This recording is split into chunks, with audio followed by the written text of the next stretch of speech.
영적 심판은 존재하는가? 학문이 이것을 하여야 합니다.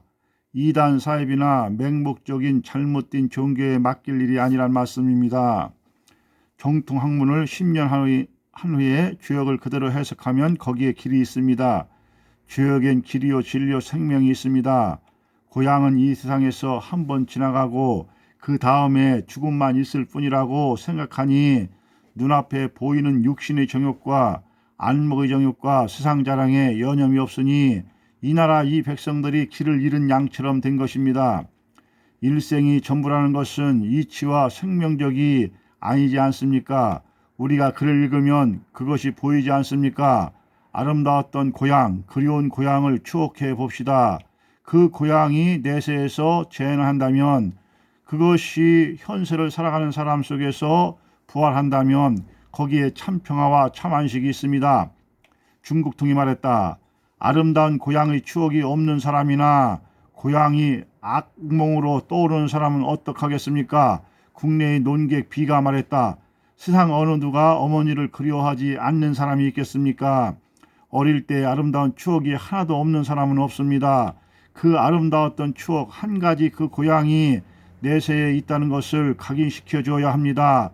사람의 심연에는 양심이 있다고 하였습니다. 그 양심 속에는 사모가 있다고 하였습니다. 그 사모가 고향입니다.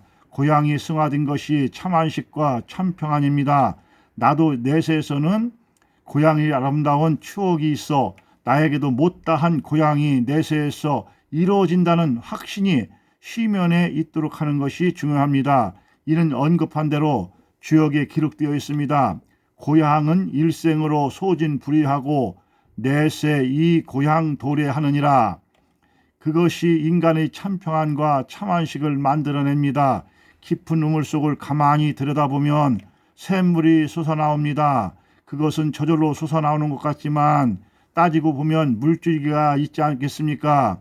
이것이 주역에서 말하고 있지 않습니까? 학문하는 사람들이 이 시면에 물줄기를 연결해 주어야 합니다. 이는 다름 아니라 우리 영을 앞서는 주체가 우리 영과 연결될 때에 가능합니다.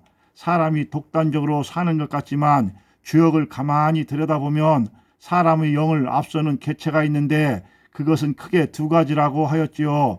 많은 영이 있는 것 같아도 큰 줄기는 두 개라는 것입니다. 한 줄기는 음부의 줄거리, 한 줄기는 영생의 줄거리라는 것입니다. 음부야 다 아시는 것이지요.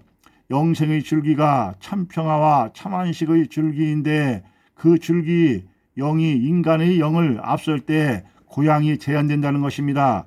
이를 학자들이 길을 열고 앞장을 서야 합니다. 그럼 개인, 가정, 사회, 문화, 군사, 정치 이 나라에 희망이 있습니다.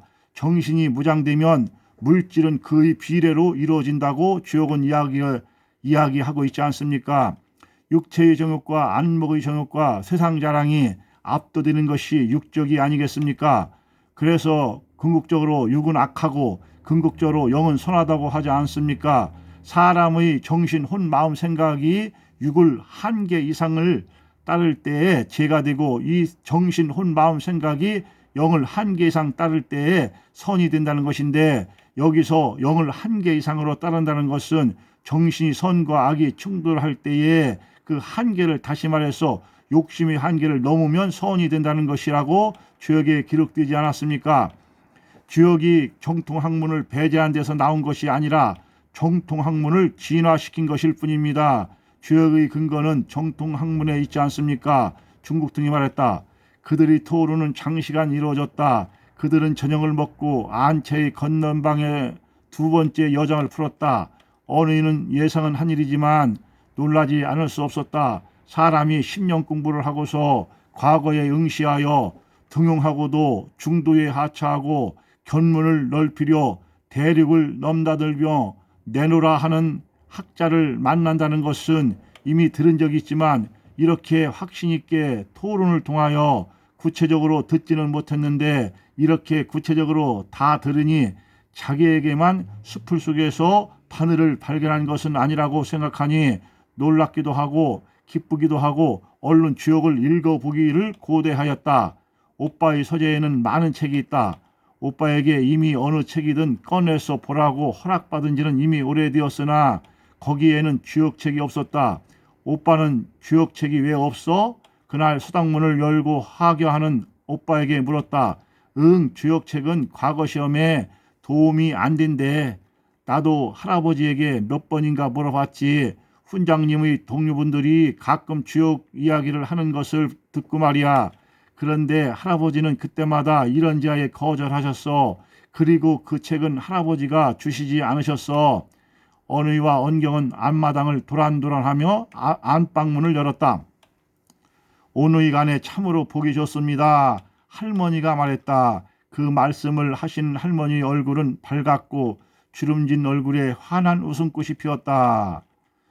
다음날 선비들은 조반을 들고 일찍이 길을 떠났다. 할아버지는 동문에게 여비를 주었다.